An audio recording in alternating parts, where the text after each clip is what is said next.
All right. Thank you, everybody, for joining us. Welcome back to another episode of the InterDrone podcast, your 30,000-foot view of the commercial drone industry. My name is CJ Smith. I am joined today with my colleague and InterDrone's conference manager, Leslie Wolf. And we have two fantastic guests with us today. The first, Amit Ganjoo, the founder and CEO of ANRA Technologies. And we are joined with Billy Kyle, a drone photographer, founder of the Billy Kyle YouTube channel, and an avid drone pilot. Amit, just for the audience, if you just give us a very brief overview about kind of who you are and how you participate in the UAS industry. And then Billy, if you wouldn't mind doing something similar, and we'll jump right in.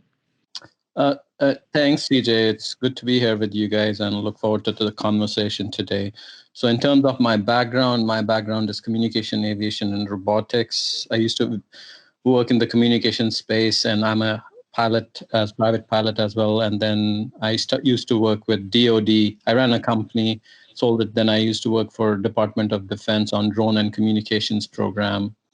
And then in early 2015, we had some ideas, filed some patents, and took a prototype to an event in DC and got the coolest technology award. That's when I left DoD and we started this company. We are focused on airspace management and operation software for drones, keeping the airspace space safe, and how do you orchestrate the whole drone flow into an enterprise system in a safe and secure manner. Since then, we've been working with regulators and commercial enterprises all around the globe. We are headquartered here in the DC area, and we have offices in London as well as in Asia. And we work with the likes of NASA and FAA here in US and other equivalents in other parts of the world. Great. Yeah, so I guess I'll take the time to introduce myself now. My name is Billy Kyle. I've got a YouTube channel, pretty much just self-titled Billy Kyle. I picked up my first drone, the Phantom 4, about, I'd say 4 years ago. At this point, it's crazy to think that it's been that long. But when I first bought that drone, I noticed a huge void in, I guess, the drone industry as a whole, that there wasn't good education out there, and there wasn't like proper tutorials out there that showed how to use these drones. And despite manufacturers saying how easy their drone is to fly, and they actually pretty much are, I kind of felt like there was a void in terms of tutorials out there on how to fly drones, how to use them properly. So I went about learning how to use everything about the Phantom 4, made tutorials on it, and then from there just kind of grew my channel out, covering a lot of different, I would say, consumer level drones, worked my way up into the commercial space. So I do show kind of how to transition from being a consumer drone pilot, somebody who's just an everyday flyer, goes outside and takes some photos and videos to put up on Instagram, and how they can take those drones, like say a Mavic 2 Pro or now the newly released Mavic Air 2, use those to, say, potentially start drone mapping or starting aerial photography and videography in order to make an income. Great. Yeah, I mean, there's I think a huge demand for people trying to learn about how to get into the industry, and especially some kind of self-proprietors, maybe a pilot who is passionate about flying, but he wants to try to make some income on the side, and kind of what are the steps for he or she to do that. So yeah. Well, guys, thank you both again for being here. We will jump right into the editorial portion. So we have 4 articles that I'm excited to talk to you guys about. I think, Amit, you said before we started recording that these are arguably the 4 most controversial articles from the week. So excited to see what we talk about. But the first, DJI in the news again. So a U.S. judge has ruled that DJI actually violated the patent of drone maker Autel, and they are recommending that most DJI models be pulled from the store shelves and blocked from being imported. The infringement was on a patent which was for the, it kind of describes it as a rotary wing aircraft apparatus, which has arms extending from a body and a rotor assembly attaching to each end of the arm. If the judge's ruling and recommendation is upheld fully, DJI could be kicked out as early as July. The infringement really mentions the DJI Mavic 2 Pro and Mavic 2 Zoom. However, Autel and their team of lawyers are actually pushing for the ban to cover other DJI models, including the Phantom 4 and Spire lines. So, Amit, what are some of your initial thoughts when hearing this? Do we think this ban will hold? I've seen other articles just predicting that there'll be some court settlement and Autel may be able to license this patent and the use of this technology to DJI. What are some of your initial thoughts when hearing this? It's a tricky question. So I am not an attorney by any stretch of the imagination. That's why we have none of us are, full transparency. So I don't know if the patent was violated or it wasn't. DJI is one of the bigger manufacturers out there, and they make a good product just like Autel and others as well. In terms of what the action will be, will they be kicked out and stuff like that? Honestly, it's hard to say. It's a question because at the end of the day, the way we look at it as a company, as an airspace management company, our primary focus has always been the safety of the airspace. So any drone that can operate in the national airspace safely, my family, your family, we all fly in the same airspace, right? So I want anything in the airspace, especially and depends on the type of use case, a recreational use versus a commercial use versus visual line of sight versus beyond visual line of sight. So as long as it's a safe aircraft, for us, the industry to move forward, we need a lot of different drones out there. So I don't know what's going to happen there, or I don't even want to guess. I really don't know how to answer your question in a yay or nay, because I don't know what's going to happen, honestly. Yeah. Billy, any thoughts? Well, you know what? This isn't the first time that we've seen this. I think that specifically this is regarding a patent with the quick release props. So with all these consumer drones, it's great because you can just kind of twist the props on. They're locked into place. Beforehand, you needed screwdrivers. Actually, with the new Mavic Mini, you need screwdrivers, which is kind of weird. I think they don't have the quick release mechanism to save on weight, so it's under 249 grams. But regardless, I think it's about that quick release prop system. And you think about all of DJI's drones that use quick release props, it's almost every single one of them that's out right now. I think it's a little bit overkill, though, to think that because of this patent, because of how the propeller is attached to the drone, they're not going to be able to be sold in the United States. It's something that, again, I'm not an attorney, so I don't know how something like that works, but I feel like it's a stretch to say that they can't be sold at all because of a propeller attachment design. This is not the first time we've seen Autel try and take stabs at DJI to try and get them to restrict or limit sales here in the United States. Of course, Autel wants, a piece of the pie here in the US because of how many people are buying up drones. This is probably the biggest market, I'd say, for DJI. So yeah, it's hard to say exactly what's going to happen. I can't see DJI just kind of walking away from the United States market. So I don't think that that's a possibility. There's going to have to be an agreement that's met. But man, to be totally stop being sold in the United States, I can't believe that that's even a question when we're just talking about a propeller design. Yeah, in the article too, another article said that it's possible that the breadth of the patent is just too wide, and it's they can't infringe upon it in its current writing. And again, I'm not an attorney either, but I would have to believe that as the industry develops and the technology develops and the hardware develops, new patents will come into play, and be interesting to see if they can actually get DJI to stop all sales in the United States. I mean, if that were to happen, what do you guys think the effects would be on the UAS industry here? Well, first of all, kind of backtracking, you think about the patent wars, right? I mean, look at like Apple and Samsung going back and forth with their different patents. And there was never talk of one phone not being able to be sold in the United States, at least not that I was aware of. So again, maybe that's kind of why I'm bringing that up. I don't understand why that's even being asked, but that does open up a huge possibility, because you think about it, everybody that I know knows who DJI is and most likely has a DJI drone. We'll talk about it moving through some of the other articles, but the ratio of DJI drones to all the other manufacturers is so lopsided that, of course, everybody has their DJI drone now, but in the coming years, who would kind of rise to the top? Because I guess the Evo 2 is the newest drone right now that you can buy that's on that level of being like a prosumer drone, but there's really no offerings from Parrot or Unique that are necessarily brand new. So it's interesting. Yeah. So I think it'll be interesting. I think there's, like I said, there's plenty of fish in the ocean, right? So it's a huge market. There will be multiple players in the long run. And the only comment I will have is is the technology in this industry is evolving at a much faster pace than any other technology. So what's unique and new now is going to be outdated 6 months from now. So you have to bear that in mind. So there are a lot of ways to look at it from a different lens. So I think there will be multiple players. Now, who gets major market share versus minor market share may vary, but yeah, there will be different players. All right. Well, we will keep watching that story as it progresses, and I'm sure most of the industry will be paying attention too. Yeah. Next article on the list takes place in Minnesota, actually where I was born. So a Minnesota man is facing 2 felony charges for shooting down a drone. The incident began when an unnamed man flew a drone over a food producing plant in southern Minnesota. He said he was trying to take pictures to prove that chickens were being slaughtered because of the pandemic, and basically food was being wasted.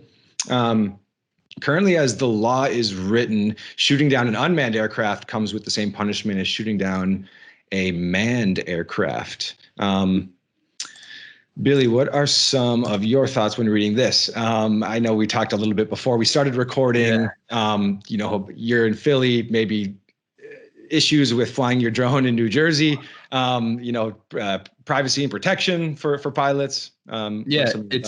It's always something that's crossed my mind. Like, what if somebody decides to shoot down my drone? I think about it like, if they do, how can I prove that it was them?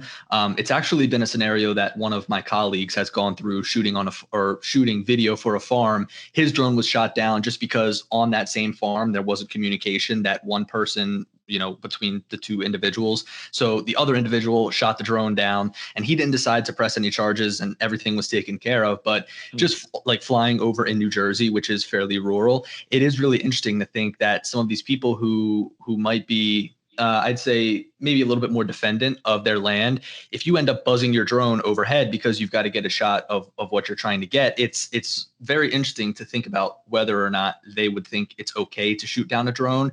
I think that in their mind, it's not going to be the same penalty as shooting down a manned aircraft. I mean, you kind of think maybe from somebody who is outside of the industry, it's very easy to see the difference between them. But I think that it's good that it's the same, because you think about it, there's still a very large amount of damage that can be done. You've basically got a drone that's just spiraling down from the ground. Even if you're not flying directly over people, the trajectory of the drone could change, and it could fly into a road, into a building, into the top of a tree. I mean, there's so many scenarios that could happen. So I'm glad he's getting charged. I think, as we talked to a little bit before we started recording, just about, this isn't the first time this has happened recently. We've seen a couple of other articles pointing to people shooting down drones. And the responses to, even just in the comments of these articles, seems to be that people are shocked that there are the same protections with standard aircrafts as there are with drones. So I think it does kind of boil down to, a bit of a lack of information on everyone's part. And yeah. No, and again, I'll use my personal example. Like, if I'm flying in my personal aircraft sitting in, I won't want anyone to shoot it down. And it's illegal to shoot it down. It's the law. Drones are aircraft at the end of the day. Right now, most of the people look at from the lens of the point of view of the small recreational drone. But down the line, there'll be more and more commercial applications. The drones may be carrying medical supplies, maybe carrying packages and stuff like that. Just like my aircraft shouldn't be shot down. It's the law. You shouldn't shoot down. That's what the law says. And it's an aircraft. It's an unmanned aircraft, but it's an aircraft. So you shouldn't shoot it down. So I believe we need to respect that and have a level of education, like you mentioned, and awareness brought up. A lot of, like I was talking about earlier, a lot of it stems from the fact that people are concerned about the privacy or some other aspects in that case. And it's not all drones are out there to capture video and stuff like that, and video footage. And there are, like I mentioned earlier, there's high resolution imagery that is being captured by satellites that are in the sky. We just don't see them. You have to find the middle ground. Privacy, yes, privacy is important, but there are going to be different levels of privacy. And so we need to find the middle ground somewhere there. Right. And I think that similarly comes down to education, right? I mean, unfortunately, a lot of the kind of buzzy news articles that we see are about either people shooting down drones or people spotting drones in areas where they're not supposed to be, or drones capturing footage, things that the general public is paying attention to. But when you kind of talk to people who are not in the industry, there are plenty of people who are not aware that drones are being used for surveying and mapping, or in oil fields, and kind of purposes that we're not talking about right now. But that also kind of boils down to widespread education about what drones are used for. And it's more than that. It's education and technology too, because see, that boils down to airspace management and having awareness of what's in the airspace and who gets access to that information. So we, as airspace management, U.S. traffic management company, that's what we do, whether it's in controlled airspace or uncontrolled airspace. Yes, the regulations are lagging, but tomorrow with this whole remote ID stuff, and we might talk about that a little bit later, remote identification, you would be able to tell if the drone that you see there is supposed to be there or not. And then corresponding action could be taken. So there are technical means being put in place as we go through. Like I lead one of the working groups for the standards that's defining the standards, how to do this thing from a technical point of view that's going to be adopted by the likes of FAA and other regulators around the world. So it's a combination of education and technology evolving side by side. Right. And I'm not in any way defending the gentleman that shot it down, but there's a very good chance he had no idea of the punishment that was waiting for him at the other end. And it goes back to your point on education, I think, too. I mean, another point which I keep coming back to when I'm reading about this is it's state by state, right? You have some laws like stand your ground laws in some states, right? So if somebody is on my property, allegedly, I have the right to cause them harm if I feel like they're a threat to me. And I wonder how, if there's a drone near my house or in my property in a stand your ground state, what laws will start to kind of come into play there. And I have no idea, but it's just something that I keep thinking about with this. So it's definitely a state by state. I think also there just needs to be an understanding of how to deal with rogue drones, because of course they're such a great technology, but there's going to be people out there that want to misuse them and take use of their power for the wrong reasons. So then you got to think about how you do actually deal with these rogue drones. Of course, it's not taking out a shotgun, shooting them down, but how do you properly deal with something like that? Are you able to look up information, like when remote ID comes about? Are you able to look up information about this drone pilot? Are you able to send that information somewhere to have them prosecuted for it? So of course, people kind of are taking it into their own hands by shooting it down right now. It's not the right thing to do, but just think about it. There are people out there using these drones for bad things, and there's got to be a way to deal with it. Amit, you deal a lot with UTM. Why don't you tell us a little bit about some of your thoughts on that? Yeah, so this is a very interesting topic, and a very close to my heart. So one thing you have to keep in mind, all these regulations and laws, they are in place for good actors. A bad actor, no matter what you do, is not going to follow the rules and regulations. So that's one way we have to look at things. So regulations are for good actors who are doing the right thing, following the rules. A bad actor is not going to fly below 400 feet. He's not going to stay out of a restricted area. He's going to do what you need to do. So that's something you have to keep in mind. And then to the comment that was made about rogue drones and non-conforming. So in UTM, there are concepts like having a contingent operation or a non-conforming operation. So if you say you're going to fly you file a flight plan and you say, and I'm talking more not recreational, I'm talking about more commercial applications. You say, and it's not about these small drones itself, right? As we transition towards what's called urban air mobility, Jetsons is becoming a reality. Like it's going to be there. It's still a little out in the future, but it's coming. It's closer than we think. So flying cars, flying taxis, and stuff like that. So you'll have these highways in the sky, just like you have highways on the ground. And just like you have rules of the road on the ground, you need rules of the road for the highway. And if you say you're going to stay on this highway, I want to make sure as a UTM system, you stay on this highway. And if you go out, I'm going to notify the relevant affected operators in the area or the stakeholders, depending on what the situation is. And let's say, for example, you have a lost link. You lost your C2 and you no longer have positive control of your aircraft and it's flying towards a controlled airspace. How do you take how do you notify the relevant? How do you clear the airspace? So those mechanisms are being put in place. And then from a public safety law enforcement point of view, if someone, I step into my backyard and I see a drone flying over my pool or something like that, is it a peeping Tom or is it just someone just doing a package delivery operation? Like, so with the remote identification network or broadcast base, I'll be able to get that ID, but the PII would be protected. Just like a license plate, driving license, like you can see everyone's license plate, but that doesn't tell you who that car belongs to and what the driving record is. But if I'm a law enforcement official, I can run the plates and I can get all the details. So similar concepts are being worked on for remote identification, where a law enforcement official will be able to get more granular detail versus any other user. And these are not just paper. This is not just vaporware. These are not just concepts. These are some of the things we have actually exercised and done in field in New York, in California, in Switzerland with the regulators and the law enforcement officials.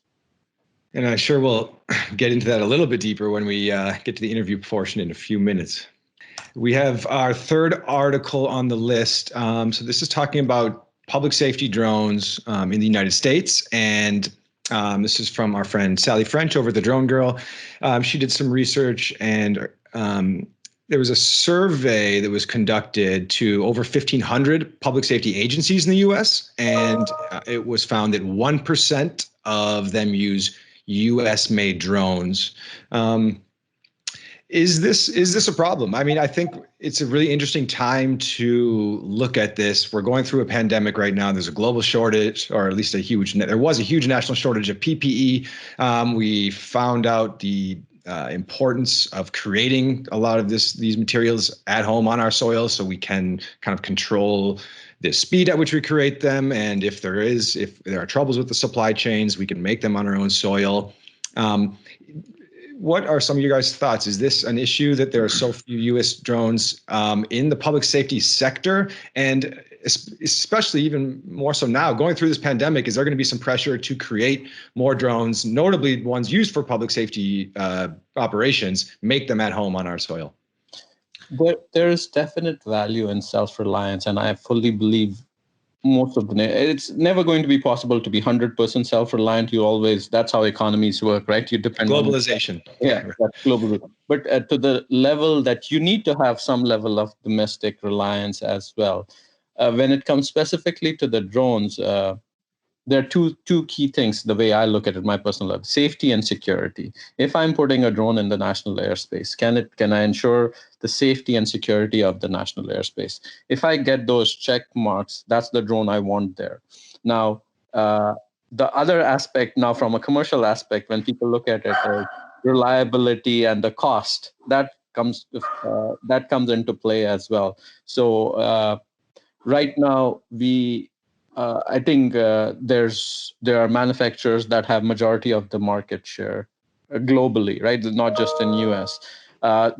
Is there potential for others in US to come up to that level? Yes, absolutely. But we have to make sure we can produce at scale, at a price point and the reliability that is needed, that someone like that potentially a kid like my teenage daughter can pick it up and go out and fly without having to worry about it crashing it into something. When we get to that point, I think there's potential, but there's a lot of work that needs to be done there as well. Right.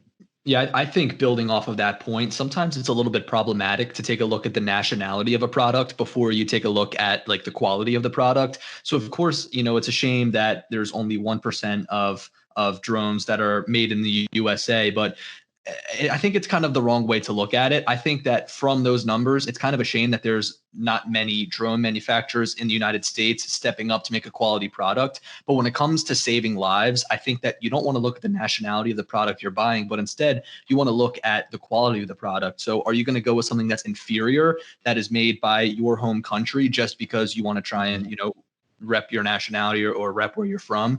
Or are you going to go and purchase the one that's actually going to save the most amount of lives? So of course we've seen such quality products from DJI. They're a marketing behemoth. That's why everybody knows about them. I'm looking here on the list. Personally, I've never heard of Physical Sciences. Also, Dragonfly Innovations, not very familiar with them, although the name kind of rings a bell. And of course, Unique, Autel, and Parrot. But you just think about it. You want to buy drones, just like we were talking about earlier, that are going to be the most reliable when you put them up in the airspace. You don't want to have a risk of them not working properly, or for some reason just say falling from the sky. So I think that's why a lot of these agencies are going with drones made by DJI, because they have such a great track record. And something that always gets me, being in the YouTube space, a lot of people commenting saying, "Oh, I'm not going to buy another Chinese DJI drone. I'm going to buy an Autel drone because they're based out of America." There is this weird, I guess, idea that Autel is this American drone manufacturer, when in reality they have like US based support. So that's just something interesting to note too. Right. I think in the first article, back with the patent infringement, yeah, they're both Chinese companies. Autel is Chinese owned. I know they have plants in the States and they make a lot of them hardware here, but they're a Chinese owned company too. So yeah, it's just interesting though. I mean, you think about it, right? One drone manufacturer that's in the United States, of course, they manufacture them here, is Skydio. And the Skydio is a great drone. You can use it for specific commercial applications. I've seen them actually being used in warehouses. They're autonomous, so they do inventory management by flying up and down all the different rows. And of course, that automates the process. You don't have to put somebody out there doing it. But you think about it, if you wanted to buy a ton of Skydios for a public service agency or a first responder agency, they'll do really good at certain things, but like they don't come equipped with a thermal camera. There's no zoom capability built into it. Also, I've noticed that the controller itself is not all that good. So of course you want to purchase different drones for different uses. And it's just a shame that one of the biggest drone manufacturers in the United States, which is Skydio, only makes one drone that is just really good at following you around on a bike or something, Right. Sure.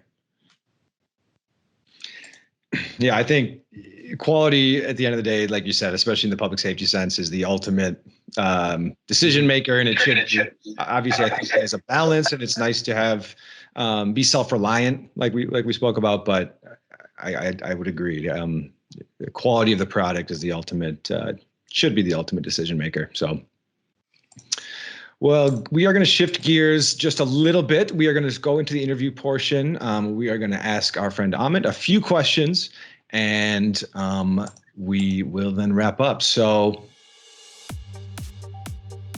thanks again for joining us here in the InterDrone podcast, Amit. I know you gave us a little bit of an intro at the beginning of the recording, kind of about ANRA, about your work there and what you guys focus on. Can you talk to us a little bit more about what's top of mind for you in your specific role? And, especially now, I think it's just a really interesting time for rules and regulation, and the work that you guys are doing ties directly in with a lot of that stuff. You guys are deep into UTM. Just talk to us kind of about what's top of mind for you guys as we move forward in 2020. Yes. So I'll try to answer this question in parts, because there are a lot of layers, just like an onion. Sure. Yeah. So at a high level, so if you look at what has happened, the last few years have taken everyone by a storm, like the whole explosion of the drone industry because of these affordable recreational drones. So there was this hype curve that went up, and then now it's like, and there was a lot of what I generally talk about is this innovation and experimentation phase that was going on, and now it's transitioning from innovation experimentation into operationalization. So doing something for a marketing PR and nice video is one thing. It's different when you want to operationalize and do things. So from that point of view, you need the regulatory framework in place. You have to factor in the security and privacy concerns. And then you also need the technical framework in place that enables all these things. So how do you handle standardization, right? So right now we are looking at these drones, and like, hey, in your city or state or country, but eventually you're going to have cross-border operations. And right now the regulations allow line of sight operations, Part 107, I can fly where I see, and with exceptions or Part 135 operations going on, I can do BV loss. But the end game is the routine BV loss operations where I'm doing linear inspection, package deliveries, and stuff like that. So how do I build an interoperable system that talks with other providers and maintains the safety of the airspace, not just the unmanned, but mixed use airspace? Because down the line, I'm going to have a mixed use airspace where I don't just have these small drones. I have medium, large drones. I have drones carrying cargo. I have drones carrying human. And then I have your routine manned traffic in the same airspace. So how do I do the strategic coordination, deconfliction, tactical deconfliction, and maintain the safety of the airspace? So there's a lot of work happening on the regulatory side. There's a lot of work happening on the standard side. Like I said, I co-chair one of the working groups on ASTM where we are rolling out the standards, and remote ID came out of the same, the previous iteration of that organization as well. So NASA did a lot of research. Now it's transitioning for operationalization. And similarly, in other parts of the world, not just in US, Europe is coming along with the U-Space program, UK is coming along, and Asia is coming along. Does that answer? I gave you kind of a long-winded answer, but there's multiple facets to it. Great. Kind of jumping off of some of the regulatory framework you mentioned, you spoke last year at InterDrone about remote ID. And I know that, we've talked about it a bit, and it's something that you're pretty heavily involved in. So I'm curious to hear in your words how the landscape looks a bit different since August, especially with the NPRM. So NPRM has like 54,000 comments, as you know. Got a lot. Yeah. So we actually provided the formal feedback, which is available there, so I can talk to it. So there are certain things. There's no perfect silver bullet, right? Right now, what the NPRM did was put out a baseline there, and there are holes there. There are gaps. There are good pros and cons, and that the capability that remote ID needs to offer, whether it's broadcast or network-based, both those components are included in the NPRM. However, their applicability, whether it's commercial users versus recreational users, how do you account and allow for different things? There are certain things that could potentially be done differently, and that's what a lot of comments have been around. So how do you account? Because you can't totally disregard recreational users, right? It's not just about the commercial users but how do you, to ensure it all comes down to the safety of our national airspace system. If I just worry about the commercial and just don't have a way of figuring out what's happening in the recreational user space, my airspace is not safe anymore because we share the same airspace. So there are mechanisms such as like network-based remote identification where I don't necessarily need to equip my drone. I could potentially, before I go flying in a particular area, I could just say in an app and say, hey, I'm going to be flying in this area from this time to this time. Doesn't mean no one is tracking you after that. You're just declaring your intent and saying, so anyone else that's planning will see that and maybe work around that. But you don't necessarily need to be tracking all the time. So that's the net. So that allows the inclusion of all the recreational RC users and other stuff where you just declare, hey, I'm going to be flying here and track. The commercial side, you have both the broadcast and the network-based, both have their use cases. Like if I'm in the middle, US is a big country, and if I'm doing an operation in the middle of nowhere, like let's say I'm doing it in Alaska and there's no cellular coverage there, a broadcast-based network ID becomes even more important from an ID point of view for public safety law enforcement. But if I'm doing an operation in, say, New York or somewhere else, there's plenty of cellular coverage, so I can do it over network. So there are pros and cons, and the solution that we need as an industry, as a regulator, has to have bits and pieces of all. Does it answer your question? It does, yeah. There's definitely complexities, and it kind of boils down to the fact that nothing's going to really be a one-size-fits-all. So moving kind of from there to the safety of the national airspace, I would love if you could talk to us a bit about what ANRA is doing in your work with UTM and kind of what it means to build like a true UTM ecosystem, like what components are involved there. So UTM by itself it's not like a single product. It's a framework. It's a bunch of different pieces of technology that come together. So airspace management, eventually, right now, because the amount of drone traffic is relatively low, so the drone traffic isn't a lot. Like today, if you look at there are around 10,000 manned aircraft in the sky at any given time. But when you eventually look down the line, there'll be hundreds of thousands, if not millions, of unmanned aircraft in the sky. So first thing you need to take the human out of the loop or human and have it more automated, software control. So handling so many flights, the software, it has to be more automated. So how do you do that level of automation? How do you, and from a UTM, to answer your questions more specifically, what are the different components of the UTM system? There are different components. There's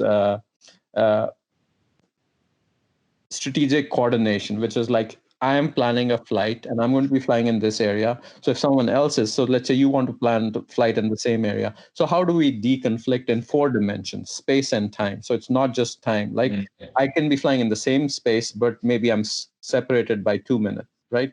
So if I'm going from point A to B, let's say we assume we take off at the same place, and then I traverse horizontally out. As soon as I have taken off, that airspace is clean. So it's open. So you can potentially, so I'm space. I'm not segregated in space. I'm segregated by time in that case. So how do you maintain that? And then if I end up going into controlled airspaces like airports and stuff, how do I deconflict with any manned traffic there? So once you have planned this and you've said, okay, I'm flying in this area, created this virtual zone where you're going to fly, then tracking you for conformance, I alluded to that a little bit earlier. You say, you're going to fly along this path, then I'm going to make sure you stay in that highway, virtual highway in the sky. And if you go in and out, now you may have gone because a gust of wind blew you out. So the system is going to raise an alert and notification, and you come back within a few seconds, it's okay. But if you continuously keep going down, that means you no longer have positive control of your aircraft, like something else is going on there.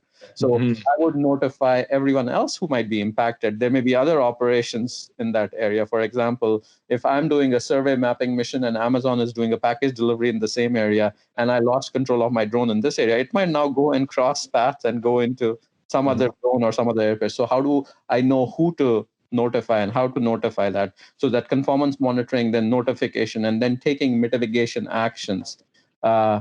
Then authorization, how do you handle the authorization? Like, who are the authorized users in the system? That was actually the stuff I should have talked about first. That's also one aspect. And then as you go into more complex operations, like beyond visual line of sight, you need capabilities such as detect and avoid, whether it's onboard or pulling in ground-based surveillance data, whether it's pulling from radars, ADSB, and deconflicting with non-cooperative traffic, because you'll have cooperative traffic, which means users that are voluntarily cooperating in the system and providing you their intent and data. But there may be a crop duster flying in the middle of nowhere that they're flying, spraying their farm. So how do you pull in the non-cooperative data and deconflict? Because that, again, is in the same airspace. So how do you handle? So I'm oversimplifying things. So there's a lot of more intricacies, but hopefully that gives you, at the end of the day, you need a system that handles both cooperative and non-cooperative aircraft. Right. No, that's helpful. That's something I hadn't thought about as much, as kind of factoring in the people who are or uncooperative or kind of planning for what you can't plan for. So that's helpful to hear. And then also moving to a topic that I guess is we touched on a little bit, but it's sort of top of everyone's mind. I'm curious to hear about how your team has been adapting within the pandemic, if it's sort of changed any conversations or projects that you've got going on. So thankfully, we were set up in a way that we could all go virtual. So all 3 of our global locations, we are all virtual. So work is continuing, and knock on wood, everyone is healthy and their families are healthy. So we're very grateful for that. Work is continuing. What we are seeing in terms of implementation timelines are changing, because the end customers and projects that were going to get rolled out maybe this fall or this summer or end of this year are getting pushed into 2021 and stuff like that. So from an engineering point of view, features point of view, and the technical roadmap, technical implementation, that work is continuing, but actual implementation out in the field, that's slipping to the right. Sure. And Billy, same question to you. I mean, how have you been impacted by the pandemic with regards to your work and just the broader industry? Have you seen kind of this effect ripple through UAS. I think we might have you on mute. Nope, that's me. I was on mute. My bad. Okay. I think it's really interesting to see how drones are answering the call in certain scenarios. I think that I'm on a much smaller level personally, just because, of course, my bread and butter is with the smaller consumer craft, DJI's lineup, Autel's lineup. I can tell you for a fact that some of the work that I do with real estate is booming right now because, of course, people can't go out and see homes. Yeah. So these realtors are kind of trying to bring the house to people in any way possible through virtual tours, like inside. But of course, they're also using drones too to get aerial photos and aerial videos of the entire property, just so that somebody can see all of that content and be able to get a really good understanding of what the house looks like. But I think it's really interesting to see, like, in the news exactly how drones are being used for like delivery. The one thing that I think drones are kind of being misused is with the loudspeaker, like telling people to get off of the beach and stuff like that. I understand that in certain scenarios it works really well, but I feel like there's almost been a misuse there, specifically speaking, the one case in New York City. But you know, that's kind of on that topic of people who are rogue operators or people who aren't going to be following the rules. But I find it really interesting that that people are trying to take in their own hands with an enterprise drone. Right. We were joking on a previous episode. It was a little bit, well, it was just the citizens basically created what they were calling the COVID task force or something like that. It was just a group of people. And I think their hearts were in the right place, but maybe their actions and their thought process not as much so. I would like to add something on the COVID. So one thing COVID has done is even on the commercial and humanitarian side, has highlighted the usefulness of drones. Like especially, I agree with the loudspeaker kind of stuff, but I'm talking more in terms of package delivery in quarantined area and remote locations, delivering medical supplies, or more for humanitarian purposes, or just delivering packages to those who can't get out of their houses. Right. So we are seeing that not just in US, because even in US they are making some more exemptions to Part 135 operations to let them scale up for situations like this. But even globally in the other markets we are engaged in, we are seeing pilots and exemptions being granted to go ahead and start doing these BVLOS operations, which typically would take longer. But like we just got approval in one of the Asian countries to do in 2 states BVLOS operations. Okay. We are enabling with our consortium partner, but those kind of things we see speeding up, and hopefully that helps impact the regulatory framework as well. So this can be done at scale sooner than what we were expecting.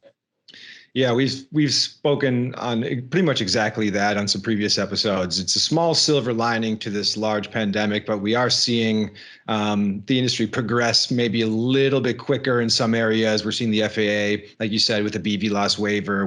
We're seeing I think it was in Florida, and I think in Virginia Beach, we've seen a couple of companies, Drone Up, UPS and CVS, do some prescription delivery to retirement communities. So, you know, some positives to kind of be taken away from the whole experience for the industry.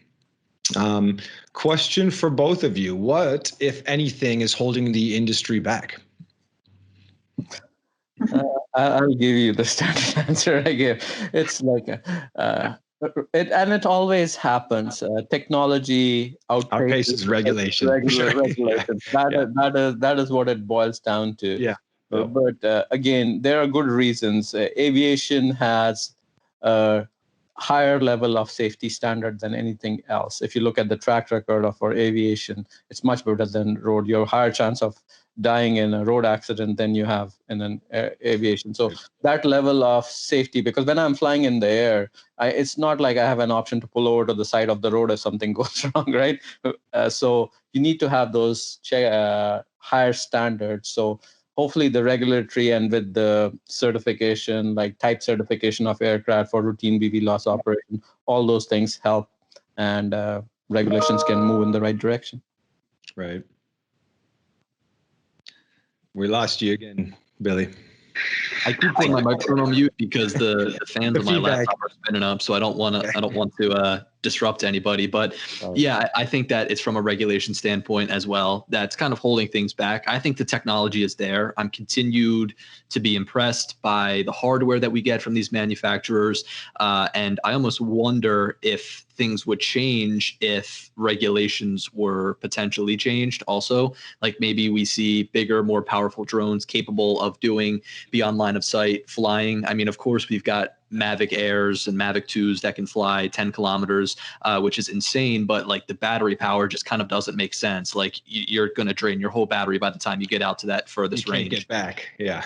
Yeah. So, I think one of the things, of course, is regulation. And from there, I think that there's going to be a flood of potentially even new drone manufacturers that come out. Like these tight regulations could be what's holding people back from wanting to build drones here in the United States. It's just a thought.